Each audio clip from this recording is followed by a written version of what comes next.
Hello guys, my name is doctor Shivam Mole and welcome back to Pune pulse by academy. So आज जो है वो एक स्पेशल इंटरव्यू होने वाला है क्योंकि आज हमारे साथ में है आईओकेएम की topper that is Aru Goyal and NEET foundation head of Pune that is Kiran sir.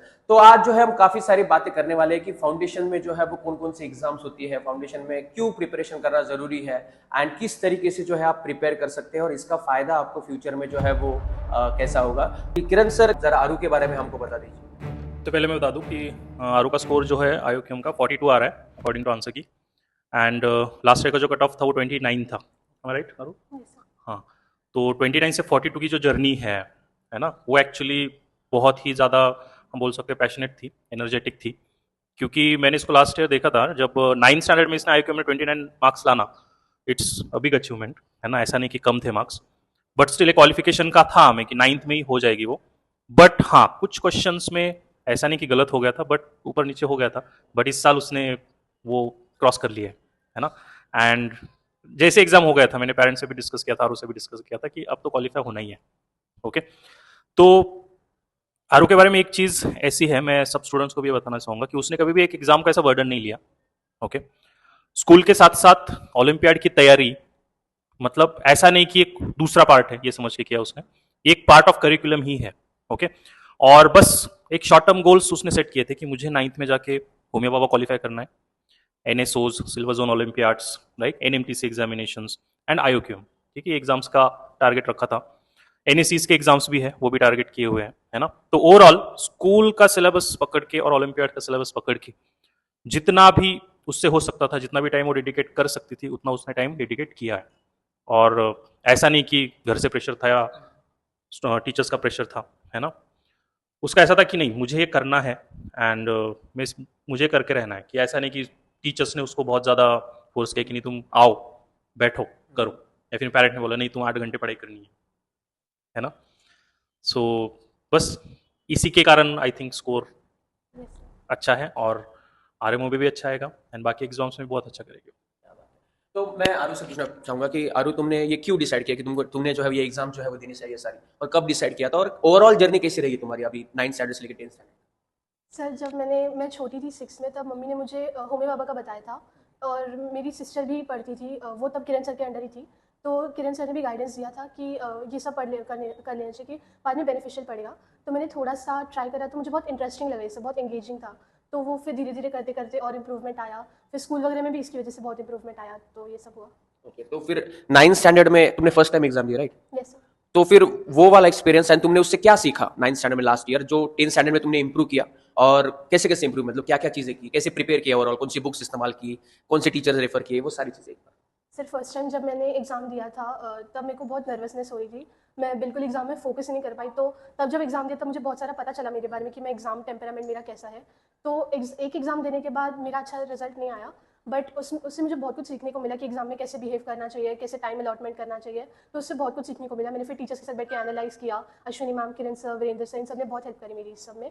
फिर उन्होंने मेरे को इम्प्रूव करवाया कि प्रैक्टिस टेस्ट लेके कि कैसे एग्ज़ाम में काम रहना होता है।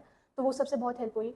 फिर बुक्स वगैरह अनअकैडमी के मॉड्यूल्स करे, और बहुत सारे रेफरेंस बुक्स करे, जैसे आईओकेएम के लिए CTPCM, पाथफाइंडर, फिर प्रॉब्लम प्राइमर, ये सब करे थे।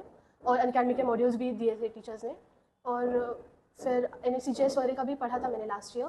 और होमी बाबा के लिए टीचर्स ने क्लास लगवाए थे। ओके, तो यहीं पे मतलब अनअकैडमी सेंटर से ही तुमने ओवरऑल जो है वो प्रिपेयर किया लास्ट ईयर से, एंड इस साल इतना जो है वो स्कोर इंप्रूव किया है। तो अगेन मैं किरण सर से पूछना चाहूंगा कि सर, ये एग्जाम जो है वो क्यों जरूरी होता है, क्यों बच्चों ने जो है वो देना चाहिए, और इनका फ्यूचर में क्या स्कोप होता है, मतलब बच्चों को कैसे फायदा होता है फ्यूचर में? बिल्कुल सर, फायदा तो होता है। देखिए, मैं बच्चों को ये बोलता हूँ कि एग्जाम्स आपको इसलिए देने, क्योंकि जब आप कोई एग्जाम का प्रिपरेशन करते हो ना, तो इनडायरेक्टली आप एक हायर एग्जाम की तैयारी करते हो, है ना। अब जैसे ओलंपियाड के एग्जाम क्यों देनी, जैसे बोलता हूँ होमियोपा देना है, और फिर आईओक्यूएम देना है, एनएमटीसी देना है, तो इनडायरेक्टली आप तैयारी कर रहे हो नीट या फिर जेई, है ना। पेपर कैसे देना, अब जैसे आरू ने एक अच्छा पॉइंट बोला कि एग्जाम्स का उसको पता चल गया कि अटेंड कैसे करना है ना, कितना टाइम देना है, कितने क्वेश्चन को कैसे लिखना है ना।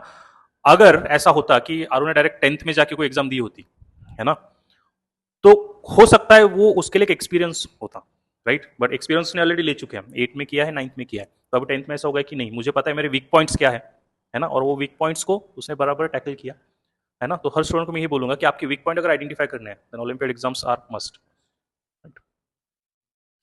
अगेन अरु, मतलब तुम नॉर्मल स्कूल भी जा रही होगी, तुम नॉर्मल क्लासेस भी अटेंड कर रही होगी, तो एंड ये अब एक्स्ट्रा एग्जाम्स हो गए, तो इन सबको तुमने टाइम मैनेजमेंट कैसे किया, इस सारे एग्जाम्स का? सर स्कूल सुबह जाती हूँ तो मैं स्कूल में अपने बुक्स लेके जाती हूँ कि ब्रेक वगैरह में पढ़ लेती हूँ इस सब का।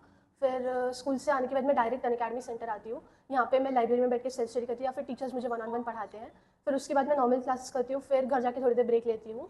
फिर उसके बाद मैं सेल्फ स्टडी करती हूँ 2-3 घंटा। फिर उसके बाद मतलब ये थोड़ा हेक्टिक नहीं हो जाता, मतलब ये सारी चीजें एकदम से यानी एकदम अभी मतलब तुम इतनी बड़ी भी नहीं हो चुकी हो कि इतना सारा स्ट्रेस जो हैंडल करो, कभी मन नहीं करता कि बाकी बच्चों के जैसा खेले, थोड़ा सा बाहर जाए या घूमने जाए या वीडियो गेम्स के लिए जो जो लड़कियां कर रही है आजकल, इंस्टाग्राम का ट्रेंड पे चल रहा है, तो ये सारी चीजें करने का मन नहीं करता है? सर मतलब पढ़ाई भी मेरे लिए ऐसे रिक्रिएशन ही है, तो वो बेसिकली मेरे लिए रिवॉर्डिंग ही हो गया कि मज़ा आता है पढ़ने में, तो नहीं वो break मतलब जैसा वो लगता तुम है। एंजॉय करते हो, दैट्स हाँ व्हाई यू कैन डू। तो बच्चों से यही कहना है कि वो जैसे एंजॉय करती है हर एक चीज को, जैसे पढ़ाई को भी उसने एक एंजॉयमेंट बना लिया कि मतलब उसको कुछ जम नहीं रहा है तो वो ट्राई करेगी तो जो है वो उसको मजा आएगा वो करने में। जैसे तुम वीडियो गेम्स खेलते हो या कोई भी चीजें खेलते हो, तो पहले पहले तुमको जमता नहीं है, तो देन तुम उसकी प्रैक्टिस करते हो जब तक तुमको जम नहीं जाता है, देन जो है तुमको जमने लगता है तब तुम एंजॉय करते हो। तो वैसा ही जो है वो किया है। एकेडमिक पॉइंट ऑफ व्यू से मैं किरण सर से पूछना चाहूंगा कि सर ये जो एग्जाम्स है, मैं आरू के जरिए आपसे जानना चाहता हूँ कि मतलब कैसे कैसे होता है, कि क्या क्या सिलेबस होता है, कैसे प्रिपेयर करना होता है, एमसीक्यू टाइप्स कैसे होते हैं, क्या होते हैं सारी चीजें? सर सिलेबस तो देखिए, कोई भी एग्जाम का सिलेबस में लिखा होता है कि सिलेबस एनसीईआरटी बेस्ड होगा, है ना। ऐसा कुछ आपको डायरेक्टली दिया नहीं होता है कि आपको ये करना है वो करना है। अब जैसे आईक्यूएम का सिलेबस है तो 12th स्टैंडर्ड तक के क्वेश्चन आते हैं, द एग्जाम इज टफ। जो ऐसा बोला जाता है जनरली कि अगर आपने आईक्यूएम क्वालिफाई किया है ना, या फिर फर्स्ट स्टेज भी अगर क्वालिफाई किया है तो आपका मैथ्स बहुत अच्छा है, मतलब एडवांस लेवल तक का आपका मैथ्स जाता है। कुछ कुछ न्यूमेरिकल्स ऐसे है कि टीचर्स को भी उसमें थोड़ा सा टाइम लगता है सॉल्व करने के लिए, राइट। तो हाँ, कोई भी ओलंपियाड की एग्जाम है, टफनेस वेरी करता है उसका, है ना। जैसे स्कूल लेवल के ओलंपियाड्स होते हैं, देन नेशनल लेवल के होते हैं, इंटरनेशनल लेवल के होते हैं, उस अकॉर्डिंग टू सिलेबस बढ़ता बढ़ता जाता है उसका, है ना। तो हाँ, अगर आपने स्कूल लेवल की तैयारी स्टार्ट की है तो फिर बराबर आप आगे चले जाते हो, नेशनल लेवल तक जाते हो। एक स्टेप बाय स्टेप एक प्रोसेस होता है। ओके। तो मैं ये भी जानना चाहता हूँ कि आप जब किसी बच्चे को देखते हो कि ये पोटेंशियल बच्चा है या ये करना चाहता है, तो आप उस बच्चे को कैसे गाइड करते हो स्टेप बाय स्टेप यहाँ पे अनअकैडमी सेंटर में? सबसे पहले चीज तो पोटेंशियल आइडेंटिफाई करना होता है ना। तो आइडेंटिफिकेशन सबसे इंपॉर्टेंट होता है, और आइडेंटिफिकेशन के लिए मैं हर एक स्टूडेंट को पहले बोलता हूँ कि खुद को जज मत करो कि मुझे करना चाहिए कि नहीं करना चाहिए। जब तक आप उसमें जंप नहीं करोगे तब तक आपको पता नहीं चलेगा, राइट। जब तक आपको पता ही नहीं है, कि मैंने ऐसे भी स्टूडेंट देखे कुछ कुछ की जिनका पोटेंशियल था, है ना, बट वो कर नहीं रहे थे, लेकिन जब उन्होंने किया तो उनका कॉन्फिडेंस इतना ज्यादा बढ़ गया कि अभी वो आईआईटीज में पढ़ रहे हैं ना। ऐसे लाइव एग्जाम्पल्स है अपने पास, है ना। तो हाँ बिल्कुल, आपने जब तक ट्राई नहीं किया ना तब तक आपको आपका पोटेंशियल नहीं पता चलेगा, राइट। तो अब डायरेक्टली मैं पॉइंट पे आ जाता हूँ, आरू से ही पूछते हैं हम कि आईयूकेएम की तैयारी कैसे स्टार्ट की थी और क्या क्या करना चाहिए उसके लिए, ये आप स्टूडेंट को गाइड करो। सर इनिशियली मैंने 8th में जस्ट ऐसे स्टार्ट करा था पढ़ना, क्योंकि मुझे मैथ्स में बहुत इंटरेस्ट आ रहा था, तो मुझे रिकमेंडेशन मिली थी कि वो करना चाहिए मुझे आईक्यूएम का। तो मैंने बेसिक बस 10th एनसीईआरटी वगैरह लेवल से पढ़ा था, बट तब 8th के लिए वो बहुत डिफिकल्ट था मेरे लिए, तो वो सब पढ़ के बहुत ऐसे चैलेंज मिलता था, तो उसमें मुझे इंटरेस्ट आया, तो मैंने और बुक्स वगैरह रेफर करे। फिर उसके बाद मैंने थोड़े रेफरेंस बुक्स और करने स्टार्ट करे, जैसे हाँ, रशियन सर्कल्स एक बुक है, उसके अंदर बहुत अच्छे वो क्वेश्चंस मिलते हैं, थॉट प्रोवोकिंग होते हैं और ज़्यादा फॉर्मूलाज नहीं होते उनमें, तो वो करके अच्छा लग रहा था। जब उसमें सॉल्व हो जाते थे क्वेश्चंस तो अचीवमेंट वाली फीलिंग आती थी। तो फिर 8th में वही सब करा मैंने, बट आईक्यूएम देने का नहीं हुआ मुझे, मतलब इतना कॉन्फिडेंस नहीं आया। फिर उसके बाद 9th में मैंने इधर आके स्टार्ट करा था करना, तो इधर के बुक्स वगैरह सब करे थे, जैसे अर्पित सर ने बहुत सारे बुक्स रेकमेंड करे थे। ओके।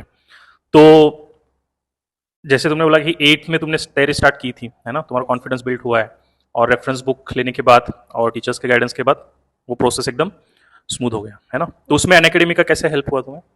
सर अनअकैडमी में आके मुझे खुद को ऐसे कॉन्फिडेंस मिला कि हाँ मुझे एग्जाम्स अटेम्प्ट करने चाहिए, क्योंकि पहले 8th में मेरा कॉन्फिडेंस ही नहीं बन पा रहा था कि हाँ मैं कर सकती हूँ ये एग्जाम्स।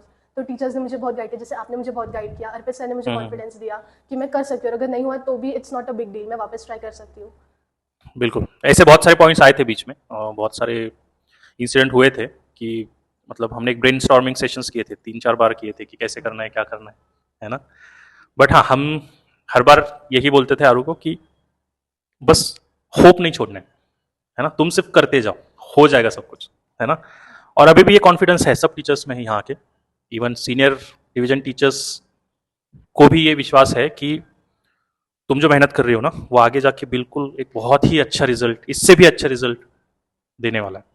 ओके, तो आरू तुमने बताया कि आईक्यूएम की तैयारी कैसे किया था तुमने, है ना। उसमें मैं क्वेश्चन पूछना चाहूंगा कि बहुत सारे स्टूडेंट का क्वेरीज ये होता है ना कि चैप्टर्स कौन कौन सी इंपॉर्टेंट है ना, और वेटेज चैप्टर का तुमने ऐसा कुछ प्लान किया था कि मुझे इस चैप्टर में बहुत ज़्यादा फोकस करना है, या फिर पर्टिकुलर चैप्टर में अगर हम करते तो अपना स्कोर लिटिल बिट थोड़ा बढ़ जाता है? तो इसमें थोड़ा सा आप गाइड कीजिए। हाँ सर। सर ऐसे 2-3 टॉपिक्स हैं जिनका वेटेज अगर हम लोग प्रीवियस ईयर पेपर्स देखें तो उनमें काफ़ी दिखता है कि उनको करके हम लोगों को एक एज मिल जाएगा और हमारा सिलेक्ट होने के चांसेस बढ़ जाएंगे। तो जैसे नंबर सिस्टम है तो नंबर थ्योरी है तो Okay. वो काफ़ी इंपॉर्टेंट टॉपिक है और वो मतलब ऐसे कनेक्ट हो जाता है उस टॉपिक से, हम लोग क्लिक हो जाता है वो टॉपिक। अच्छा। तो और फिर ज्योमेट्री है, ये 2-3 टॉपिक्स बहुत इंपॉर्टेंट है अगर हम लोग IIQM की प्रिपरेशन वाइज देखें तो। ओके, अगर इसी टॉपिक में अगर आपका अच्छे से स्कोर आता है तो चांसेस आपके बढ़ जाते हैं, हाँ राइट? ओके, तो आईओक्यूएम के साथ ऐसे कौन कौन से और मैथ्स एग्जाम्स थे कि जिस पे स्टूडेंट को फोकस करना चाहिए? जैसे अभी 8 में तुमने बोला ना कि एग्जाम टफ था, तो मैंने 8 में आईओक्यूएम को थोड़ा सा साइड में रखा था, है ना? बट फिर ऑब्वियसली 7 से 6 से तुमने तो ओलंपियाड्स दिए ही होंगे, राइट? हाँ सर। तो उस टाइम से कौन कौन से ओलंपियाड्स स्टूडेंट को देने चाहिए? सर 6th में सबसे पहले होमे बाबा दिया था मैंने, और तब मुझे एनएमटीसी का पता नहीं था, बट अब मुझे लगता है कि तब मुझे एनएमटीसी भी देना चाहिए था, वो बहुत हेल्पफुल रहता मेरे लिए। और 6 में आईएमओ वगैरह पे भी फोकस करना चाहिए क्योंकि उन सब से भी फाउंडेशन बन जाता है, जिससे एग्जाम टेम्परामेंट वगैरह पता चल जाता है, तो वो थोड़े प्रैक्टिस एग्जाम्स हो जाते हैं और प्लस वो भी इंपॉर्टेंट एग्जाम्स हैं। जैसे आईएमओ, आईओएम, हाँ सर। ना, सिल्वर जोन्स, आर्यभट्टा। आर्यभट्टा है ना? ऐसे बहुत सारे मैथ्स के एग्जाम्स थे, है ना? हाँ सर। कुछ कुछ एग्जाम्स का तो तुमने ही बताया था मुझे कि सर एग्जाम्स है, जैसे आईपीएम का एग्जाम था, राइट? कि सर ये मुझे देना है ना? तो बस एक एक होता है ना कि सर ये करना है तो मुझे करना है, राइट? जैसे मैं स्टूडेंट को बोलता हूँ कि आके टीचर्स को परेशान करो, है ना? बस आपने अगर परेशान कर लिया ना तो बिल्कुल जो चाहिए वो तो अचीव हो ही जाएगा, राइट? तो मतलब ये कैसा होता है, ये टू वे प्रोसेस होती है जिसमें अगर स्टूडेंट एक एक्शन लेता है तो हम भी जो है उतना ही रिएक्शन जो है वो ले पाते हैं। इसके अलावा मैं मतलब जानना चाहूंगा कि अब आगे का क्या है सर, मतलब आगे ये कैसे प्रोसीड करने वाली है और आप इसको कैसे गाइड करने वाले हो? सर अभी आर्मी की प्रिपरेशन ऑलरेडी स्टार्ट हुई है इसकी, है ना? एंड कुछ असाइनमेंट्स वगैरह भी हम दे रहे हैं, ऑलरेडी दे चुके हैं, और क्लासेस भी इसकी चल रही है, कोटा से भी क्लासेस चल रही है, और अभी उसको हम थोड़ा सा रिगरस करेंगे क्योंकि अभी स्कोर अपडेट हुआ है, कुछ दिनों में कट ऑफ आ जाएगा, है ना? देन फुल प्रूफ रिजल्ट अपने पास होगा, है ना? और एक फुल फ्लेज आरएमओ की तैयारी इसकी हो जाएगी ना, देन यस, अभी नेक्स्ट टारगेट तो आरएमओ का ही है। एंड अब ये जो सारी प्रोसेस होने वाली है तो इसमें अनएकेडमी सेंटर या एज अ टीचर, मतलब आप जो सारे फाउंडेशन के टीचर्स हैं वो कैसा प्लानिंग कर रहे हैं इसको कि कैसे आगे लेके जाया जाए, कैसे बोर्ड का, इनका अभी 10th में है तो बोर्ड का भी चलेगा आगे, तो वो कैसे मैनेज किया जाए इनका, मतलब जो भी बच्चे जो नहीं आ पा रहे यहाँ पे या आना चाहते हैं वो कैसे अप्रोच करें? बोर्ड का सर ऐसा है कि अब स्पेशली अगर मैं आरू की बात करूँ तो बोर्ड का प्रिपरेशन हमने 9th में ही हो गया था, है ना? 10th का भी हो गया था उस टाइम पे, उसके बहुत सारे टॉपिक्स जो थे वो 9th में कवर कर दिए थे, राइट? तो ऑब्वियसली बोर्ड पे भी ध्यान देना है बिकॉज बोर्ड का स्कोर इंपॉर्टेंट होता है ना? उसको उसमें भी इसको टारगेट दिया है हमने कि 95 प्लस मार्क्स आने ही चाहिए स्कोर, ओके? वो आ जाएंगे, ओके? एंड रही बात आर्यमो की, तो इनके लाइव लेक्चर्स भी हैं जो कोटा से रन होते हैं, ऑनलाइन लेक्चर्स भी है, यहाँ के फैकल्टीज पुणे लेवल पे भी हमने जैसे आईओक्यूएम के लिए लेक्चर स्टार्ट किए थे यहाँ पे, उसका भी बहुत ज़्यादा इम्पैक्ट पड़ा है, और इस साल भी फिर से अभी हम स्कोर कलेक्ट कर ही रहे हैं, और भी स्टूडेंट है उसमें 2-3 स्टूडेंट्स, तो वो सब मिलकर फिर से आरएमओ की हम क्लास लगाएंगे यहाँ पे, राइट? तो ओवरऑल हाँ, तीनों सेंटर मिला के, तीनों चारों सेंटर मिला के हो जाएगा ये, है ना? तो जो भी बच्चे हैं ऑब्वियसली अब अगर आईओक्यूएम आपने स्कोर उतना लाया है तो आपका लेवल ऑफ थिंकिंग उतना ही ज़्यादा होगा, है ना? तो उस हिसाब से ही वो क्लासेस होगी, एंड नॉट टाइम बाउंड नहीं होगा वो, जब तक स्टूडेंट को वो लगता है ना कि सर मुझे दिन में 4 घंटा चाहिए, 3 घंटा चाहिए, तो वैसे भी वो प्लान हो जाएगा, तो बाकी स्टूडेंट्स भी इसमें पार्टिसिपेट कर सकते हैं। तो गाइस अगर आप भी जो है वो नेक्स्ट लेवल पे, अगर आपने फर्स्ट लेवल का एग्जाम क्रैक कर लिया है या फ्यूचर में भी आपको एग्जाम देना चाहते हैं तो आप जो है वो अनअकैडमी के किसी भी सेंटर पे विजिट कर सकते हैं, या पीसीएमसी सेंटर के आसपास आप रहते हैं तो आप पीसीएमसी सेंटर आके भी जो है वो किरण सर से जो है वो गाइडेंस ले सकते हैं। इसके अलावा अरु, अब जो बच्चे तुम्हारे साथ में है या फिर तुम्हारे जूनियर है जो 7th 8th 9th में है, तो उनको तुम एक लास्ट मैसेज जो है वो क्या देना चाहोगे कि मतलब ये एग्जाम के लिए प्रिपरेशन क्यों करना चाहिए एंड करने से क्या फायदा होगा और कैसे करना चाहिए? लास्ट मैसेज एक बच्चों के लिए। सर इन एग्ज़ाम्स की प्रिपरेशन करना मेरे लिए तो बहुत इंपॉर्टेंट था क्योंकि इनसे मुझे खुद के बारे में बहुत पता चला कि मेरे क्या इंटरेस्ट है और मुझे फ्यूचर में क्या करना होगा। तो इन सब से हमें एक बहुत अलग ही दुनिया खुल जाती है हमारे लिए कि बहुत जो हम लोग बोर्ड्स के लिए पढ़ते हैं उससे बहुत अलग है एक्चुअल जो हम लोग पढ़ते हैं, जैसे मैथ्स और साइंस, तो उस सब के बारे में बहुत कुछ जानकारी मिलती है इन एग्ज़ाम से, और ओवरऑल इस सब से बहुत इंटरेस्ट आता है। तो फ्यूचर में क्या बनना चाहते हो, डॉक्टर या इंजीनियर? Sir engineering. इंजीनियर, अरे यार तो हमारा एक अच्छा कैंडिडेट जो है वो इंजीनियरिंग में जा रहा है, नहीं तो हम तो एम्स लेवल का सपना दिख रहे थे अभी से, लेकिन कोई बात नहीं यार, बहुत बड़ी इंजीनियर जो है तुम बन सकती हो। यहाँ पे जो है अरु की मम्मी भी जो है वो हमारे साथ अवेलेबल है, तो उनको मैं इन्वाइट करना चाहूंगा 2 मिनट के लिए, एंड मैं बस उनसे यही पूछना चाहूंगा कि एज अ पेरेंट आप जो है वो कैसे गाइड कर रहे हैं अपने बच्चे को, और आपने क्यों सोचा कि आपकी बच्ची ने ये एग्जाम्स वगैरह जो है वो देने चाहिए? Hello sir. सबसे पहले तो मैं किरण सर को सबसे बड़ा थैंक्स देना चाहूँगी इस चीज़ के लिए, क्योंकि किरण सर ने मेरी बड़े वाली बिटिया को भी बहुत अच्छा गाइड किया था, और आज वो इन्हीं की वजह से IIT गुवाहाटी में इंजीनियरिंग कर रही है। एंड आरू के लिए मैंने इसको छोटी क्लासेस में ही मैंने सेकंड थर्ड से इसको ओलंपियाड के एग्जाम दिलाने स्टार्ट कर दिए थे, और अभी एक ये बड़ा एग्जाम सबको बताना भूल गई है, इसने AMC भी दिया है, अमेरिकन मैथ्स कॉम्पिटिशन, वो भी इसने दिया है। तो उसमें भी थोड़ा सा स्कोर कम रह गया था, बट किया इसने अपनी तरफ से बहुत अच्छा किया था। एंड मैं सभी पेरेंट्स से यही कहना चाहती हूँ कि हम बच्चों को स्कूल स्टडीज जब करवाते हैं, स्कूल स्टडीज से बच्चों में सिर्फ एक बेसिक नॉलेज मिलता है, और अगर हम ये ओलंपियाड्स बच्चों को करवाते हैं तो बच्चों का कॉन्फिडेंस लेवल एक बहुत हाई लेवल हो जाता है। तो मैं सबसे यही कहना चाहूँगी कि आपको करवाना चाहिए इसके लिए। एंड किरण सर से बेटर गाइड कोई नहीं हो सकता। और सभी टीचर्स को मैं बहुत बहुत थैंक्स बोलना चाहती हूँ, पूरा अनअकैडमी स्टाफ। उन्होंने मेरी आरू को अपनी डॉटर की तरह से ट्रीट किया है, और आरू के लिए Unacademy centre is a second home. Thank you. Thank you so much ma'am, thank you so much. So hope आपको जो है पूरा गाइडेंस जो है वो मिल गया होगा। आपके और भी कोई सवाल होंगे तो आप नीचे कमेंट सेक्शन में जरूर डाल सकते हैं। And make sure you like, share and subscribe this channel, because ऐसा ही क्वालिटी कंटेंट जो है इस चैनल पे आते रहेगा। So thank you so much Aru, and all the best for your future. Thank you so much ma'am. Thank you so much.